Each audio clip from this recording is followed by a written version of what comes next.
Hello friends. आज हम बात करेंगे बैलेंस शीट के रेशियो कैलकुलेशन की। अक्सर क्या होता है जब हम बैंक में होते हैं और हमारे पास कोई प्रपोजल आता है, कोई बैलेंस शीट आती है और हमें जल्दी से उसे बताना है कि क्या उसका जो प्रपोजल है वो फाइनेंशियली एक्सेप्टेबल है या नहीं है, यानी कि उसके जो फाइनेंशियल्स हैं, उसके एग्जिस्टिंग जो फाइनेंशियल्स हैं या प्रोजेक्टेड फाइनेंशियल्स हैं, उसके बेसिस पे हम उसके प्रपोजल को एक्सेप्ट कर सकते हैं या नहीं। तो इसके लिए एक छोटी सी वर्कशीट है। इस पर हम क्या करेंगे, एक लाइव एग्जाम्पल लेते हैं। हमारे पास ये एक बैलेंस शीट है जिसमें इन 2 साल के फिगर्स हैं। ये इधर दिख रहे हैं आपको लेफ्ट साइड में, और ये राइट साइड में 2 साल के फिगर्स हैं। हम क्या करेंगे, यहां से इन फिगर्स को पिक करेंगे और एक एक करके हम इस अपनी इनपुट शीट में हम फीड करेंगे, और ये शीट हमें कुछ रेशियोज कैलकुलेट करके देगी, जैसे current ratio, quick ratio, debt equity ratio, leverage ratio और नेटवर्किंग कैपिटल। तो शुरू करते हैं। सबसे पहले हम लायबिलिटी साइड की बात करते हैं। ये है लायबिलिटी साइड। हम पहले क्या करेंगे, हम ये जो लेफ्ट साइड की फिगर्स है इनको फीड करेंगे। ये है हमारी लायबिलिटी साइड। सबसे ऊपर आ जाता है शेयर कैपिटल। यहाँ पर है 86,74,000 हमारा शेयर कैपिटल है। हम इसको लैक्स में यहाँ पे फीड करेंगे, तो 86,74,000 का मतलब हो जाता है 86.74। नेक्स्ट है reserve and surplus. Reserve and surplus जो है ये है 119,279,410। लाख में जब हम फीड करेंगे तो बनता है 1192.79। 1192.79 हमने यहां पे फिट किया। अब है ये यूएसएल ब्रैकेट में क्यू, इसका मतलब है unsecured loans which are to be treated as quasi capital.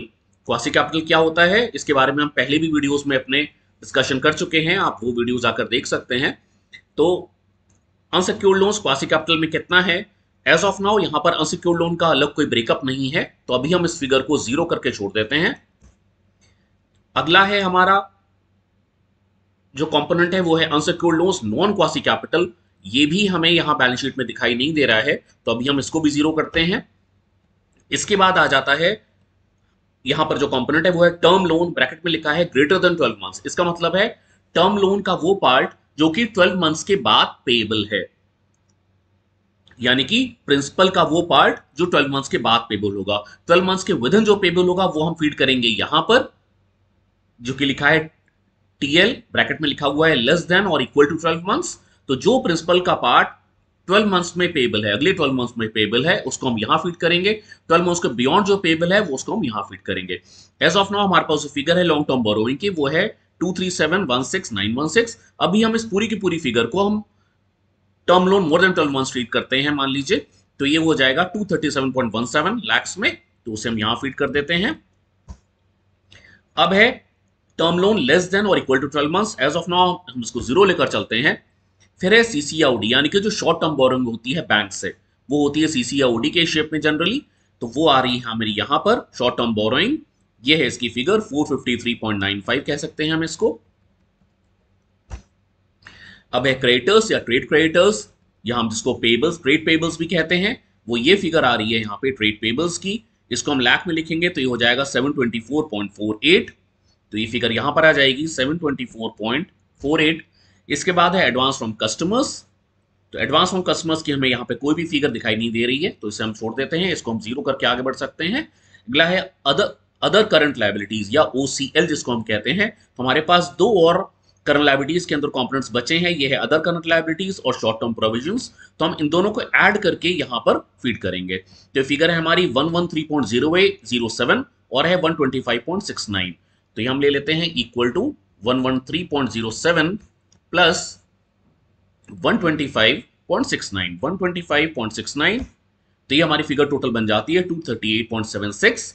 इसके बाद है deferred tax liability. Deferred tax liability का हमारे पास कोई कंपोनेंट इस बैलेंस शीट में नहीं है, तो हम इसको कर देते हैं यहां पर जीरो। तो हमारा टोटल आ जाता है 2933.89, जो कि हमारा इससे टैली होना चाहिए लायबिलिटी साइड के टोटल से। तो ये एग्जैक्टली मैच हो रहा है। अब हम आ जाते हैं एसेट साइड पर। एसेट साइड में फर्स्ट जो कंपोनेंट है वो है एफ ए, ब्रैकेट में लिखा है नेट, यानी कि नेट फिक्स एसेट्स, यानी कि फिक्स एसेट्स के ग्रॉस ब्लॉक में से डेप्रिसिएशन को कम करने के बाद जो नेट फिक्स एसेट्स बचता है वो फिगर हमें यहां पर फिट करनी है। अब हम चलते हैं एसेट साइड में बैलेंस शीट के। ये हमारा बैलेंस शीट का एसेट साइड है।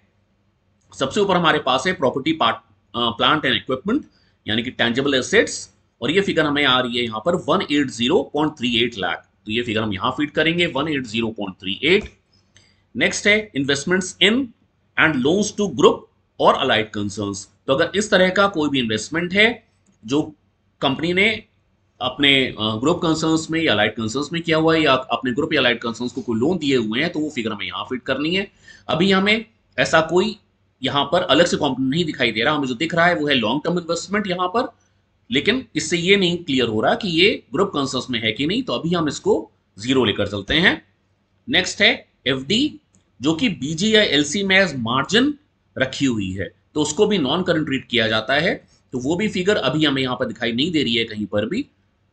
यहाँ पर हमें जो फिगर दिख रही है वो कैश या कैश इक्विवेलेंट की है, इसके अलावा हमें कोई फिगर ऐसे नहीं दिख रही जो कि हम एफडी के शेप में लें, तो ये भी 0 हो जाता है। अब हमारा आ जाता है security deposit and other non current assets.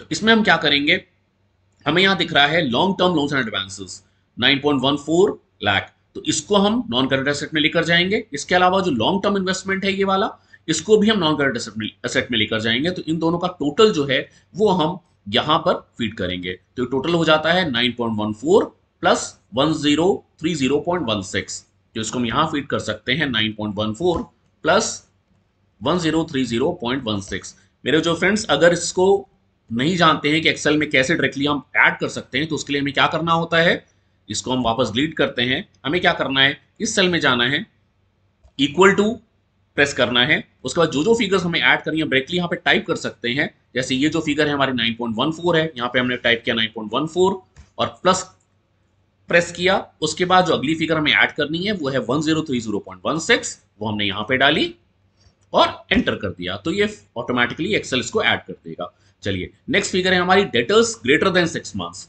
यानी कि ऐसे जो डेटर्स हैं या ऐसे जो ट्रेड रिसीवेबल्स हैं जो कि 6 मंथ से ज्यादा पीरियड से आउटस्टैंडिंग है, वो फिगर हमें यहाँ पे फीड करनी है। अभी हमें इस बैलेंस शीट से क्लियर नहीं है कि ऐसे कोई ट्रेड रिसीवेबल्स हैं या नहीं, तो अभी हम इस फिगर को 0 लेकर चलते हैं। नेक्स्ट हमारा आ जाता है डेटर्स लेस देन और इक्वल टू 6 मंथ्स, ये ही होते हैं जो कि हमारे करंट एसेट्स में ट्रीट होते हैं।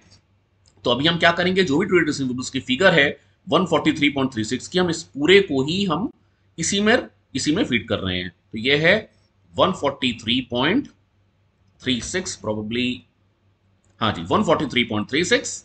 इसके बाद है एडवांस टू सप्लायर्स, तो एडवांस टू सप्लायर्स यहां में डायरेक्टली तो नहीं दिख रहा, पर यहां में दिख रहा है short term loans and advances, तो इसको हम मान लेते हैं कि एडवांस टू सप्लायर्स है ये, तो ये फिगर है हमारी 109.69, तो हम यहां फीड करेंगे 109.69। इसके बाद है स्टॉक या इन्वेंट्री, तो इन्वेंट्री की फिगर आपको दिख रही है यहाँ पे 1156.73 लाख, तो हम यहाँ फिट कर देते हैं 1156.73 लाख। इसके बाद है कैश या बैंक बैलेंस, तो कैश या कैश इक्विवेलेंट में जो फिगर बैलेंस शीट में दिखाई गई है वो है 90.54 या 55 लाख हम कह सकते हैं। अभी हम 90.54 फिट करते हैं इसको। अब आ जाता है अदर करंट एसेट्स, तो अदर करंट एसेट्स में हमारे पास क्या बच रहा है यहाँ पर, ये है अदर करंट एसेट्स की फिगर, ये है 203.45 लाख, तो ये फिगर हम यहाँ फिट कर देंगे 203.45 लाख। इसके बाद है डेफर्ड टैक्स एसेट्स, तो डेफर्ड टैक्स एसेट आपको यहाँ दिखाई दे रहा है 10.43 लाख, तो ये हम यहाँ फिट करेंगे 10.43। और इसके बाद है आपका इंटेंजिबल एसेट्स, इंटेंजिबल एसेट्स आपको कुछ भी यहाँ दिखाई नहीं दे रहे हैं, तो यहाँ हम इसको 0 फीड कर सकते हैं। अब आप ये देखिए कि यहाँ पर राउंडिंग ऑफ की वजह से 0.01 का डिफरेंस आ रहा है, तो हम यहाँ क्या करेंगे, किसी एक फिगर में आप 0.01 बढ़ा सकते हैं, लाइक जो कैश था आपका वो 90.55 आप ले सकते हो, तो इसको आप 90.54 की जगह 90.55 कर सकते हैं। तो अब आपका ये लाइबिलिटीज पोर्शन और एसेट पोर्शन टैली हो गया 2933.89। अब आप ये देखेंगे कि आपके जो बैलेंस शीट के की फिगर्स हैं वो यहां पर कैलकुलेट हो गए हैं, यानी कि net worth, adjusted tangible net worth, term liability, current liability, total outside liability, current asset और क्विक एसेट्स, और इसके बेसिस पे जो रेशियोज हैं वो भी इस एक्सेल शीट ने खुद कैलकुलेट कर लिए हैं, यानी कि करंट रेशियो इसका 1.20 आ रहा है, quick ratio 0.39, debt equity 0.19, leverage ratio 1.30, net working capital जो कि होता है current asset minus current liability, ये है 286.59 लाख। तो इसके बेसिस पर आप तुरंत ही कस्टमर को बता सकते हैं कि वो जो फाइनेंशियल्स लेकर आया है उसके बेसिस पर उसका प्रपोजल एक्सेप्टेबल है या नहीं है। अब हम इसमें कुछ एडजस्टमेंट्स करके देखते हैं। लाइक जैसा हमने कहा था कि हमें नहीं पता कि अनसिक्योर्ड लोन क्वासी और नॉन क्वासी कितना है, हमने उस सारी की सारी फिगर को जो कि हमारी यहाँ लॉन्ग टर्म बोरिंग में दिखाई दे रही थी, इसे हम थोड़ा सा ऊपर करते हैं, ये जो लॉन्ग टर्म बोरिंग में जो फिगर दिख रही थी हमें 237.17, ये हमने पूरी की पूरी फीड की थी term loan greater than 12 months में। अब ऑब्वियसली हमें पता ही है कि टर्म लोन जो होता है उसका कुछ पोर्शन डेफिनेटली अगले 12 मंथ्स में पेबल होगा, और इसके अलावा इस लॉन्ग टर्म बोरिंग में ये भी हो सकता है कि कुछ पोर्शन अनसिक्योर्ड लोन का हो। तो इसके लिए आपको करना ये होगा कि ये जो शेड्यूल्स हैं इस बैलेंस शीट के वो आपको कस्टमर से डिमांड करने होंगे, तब आप इसका एक्चुअल एनालिसिस कर पाएंगे। अब यहाँ पर कुछ एडजस्टमेंट्स करके देखते हैं। फॉर एग्जाम्पल, इस 237.17 में से हम ये मानते हैं कि 50 लाख हमारा क्वासी कैपिटल है, यानी कि वो unsecured loan in the form of quasi capital है, तो हम 50 लाख को यहां फीड कर सकते हैं। तो जैसे ही हम यहाँ 50 लाख फीड करेंगे तो आप देखेंगे कि जो नीचे जो फिगर्स हैं आपकी वो चेंज हो जाएंगे। अभी आपको दिखाई दे रहा है जो आपका एडजस्टेड टैंजिबल नेटवर्थ है वो है 1269.10, और आप जैसे ही यहाँ पे इसको क्वासी कैपिटल को 50 लाख करेंगे, तो जब आप इसको 50 लाख करेंगे तो ऑब्वियसली आपको यहां पर इसको 50 लाख कम करना पड़ेगा। तो इसे हम कर देते हैं -50। ये देखिए, तो अब आपका ये एडजस्टेड टैंजिबल नेटवर्थ जो है ये फिगर चेंज हो गई है, और लाइकवाइज आपके कुछ रेशियो जैसे कि ये जो आपका फिगर था TOL/TNW का जो रेशियो था ये भी यहां पर चेंज हो गया है। अब हम क्या करेंगे, अभी आपका करंट रेशियो आ रहा है 1.20। हमने पूरे के पूरे टर्म लोन की फिगर को ले रखा है ग्रेटर देन 12 मंथ्स में, यानी कि हमने लॉन्ग टर्म लायबिलिटीज को ट्रीट किया हुआ है, करंट लायबिलिटी में हम कुछ भी लेकर नहीं गए हैं। अब मान लीजिए कि ये जो टर्म लोन की फिगर है 187.17, इसमें से 25 लाख उसने अगले 12 मंथ्स में पे ऑफ करना है। तो हम क्या करेंगे, 25 लाख को हम फीड करेंगे यहां पर, और इस टर्म लोन की फिगर में से हम 25 लाख कम कर देंगे, तो माइनस करेंगे यहां पर 25। तो अब आपकी जो करंट रेशियो की फिगर पहले 1.20 आ रही थी वो अब घटकर हो गई है 1.18। तो इस तरह से आप जब भी इसमें कुछ भी चेंज करेंगे तो ये फिगर्स आपकी, ये रेशियोज जो हैं और ये की फिगर्स हैं इनमें कुछ ना कुछ चेंजेस हो जाएंगे। इधर चलते हैं। अभी हमने क्या किया था, जो सारे डेटर्स हैं उसको हमने करंट एसेट्स में ट्रीट किया था, यानी कि जो 143.36 की फिगर जो आपको एसेट्स में दिखाई दे रही थी ट्रेड रिसीवेबल्स में 143.36 की फिगर को हमने लिया था डेटर्स लेस देन और इक्वल टू 6 मंथ्स में। अब हो सकता है जब आप इसके एनालिसिस करें, जब आप कस्टमर्स की डिटेल मांगें, तो हो सकता है कि इसमें से करीब 20 लाख 25 लाख या 10 लाख की फिगर वो डेटर्स 6 मंथ से ज्यादा पीरियड से आउटस्टैंडिंग हो, तो ऑब्वियसली हमें उसको नॉन करंट एसेट ट्रीट करना होता है।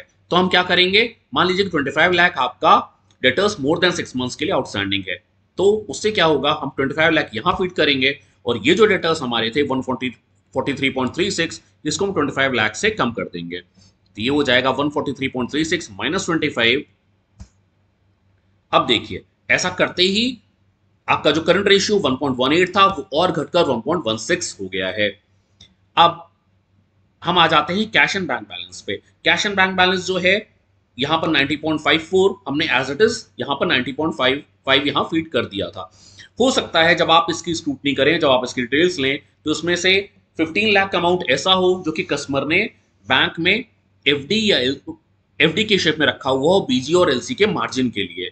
तो ऐसे केस में आपको जो 15 लाख का पोर्शन है वो यहां फीड करना होगा, तो हम 15 लाख यहां फीड करेंगे, और यहां पर कैश एंड बैंक बैलेंस में से हम 15 लाख को कम करेंगे, तो ये हो जाएगा हमारा 90.55 माइनस 15 लाख। अब देखिए, अब आपका करंट रेशियो और कम हो जाता है, ये हो जाता है 1.15। तो इस तरह से आप बहुत ही जल्दी कस्टमर को ये बता सकते हैं कि उसके फाइनेंशियल एक्सेप्टेबल है कि नहीं है। बस ध्यान आपको ये रखना है कि आप हर एक एलिमेंट की, यानी कि बैलेंस शीट के हर एक एलिमेंट की प्रॉपर स्क्रूटनी जरूर करें फिगर्स को फीड करते समय, यानी कि जो उसकी लॉन्ग टर्म बोरोइंग है उसमें से शॉर्ट टर्म के पार्ट को आप सेग्रीगेट करें। लाइकवाइज उसके डेटर्स का भी आप ब्रेकअप लें, मोर देन 6 मंथ्स की एजिंग के कितने डेटर्स हैं और अप टू 6 मंथ्स के कितने डेटर्स हैं। कैश एंड बैंक बैलेंस को भी प्रॉपर्ली चेक करें, लाइकवाइज अदर करंट एसेट को भी प्रॉपर्ली चेक करें। हो सकता है जो अदर करंट एसेट की फिगर वो दिखा रहा हो उसमें कुछ पोर्शन ऐसा हो जो कि काफी लॉन्ग टर्म से कहीं पर स्टक हो, वो फंड्स उसको वापस नहीं मिल रहे हो, तो ऐसे केस में आपको उस फिगर को यहां अदर करंट एसेट में से हटाकर आपको डालना पड़ेगा नॉन करंट एसेट में, जिससे आपका प्रॉपर कैलकुलेशन हो जाए। तो ये थी हमारी छोटी सी एक वर्कशीट जिसमें कि बैलेंस शीट के रेशियोज आप चेक कर सकते हैं। उम्मीद है आपको वीडियो पसंद आया होगा। इस बैलेंस शीट, ये जो वर्कशीट है, ये वर्कशीट आपको लिंक वीडियो के डिस्क्रिप्शन में एक लिंक मिल जाएगा जिससे कि आप इसको डाउनलोड कर पाएंगे। Thanks for watching, bye bye and take care.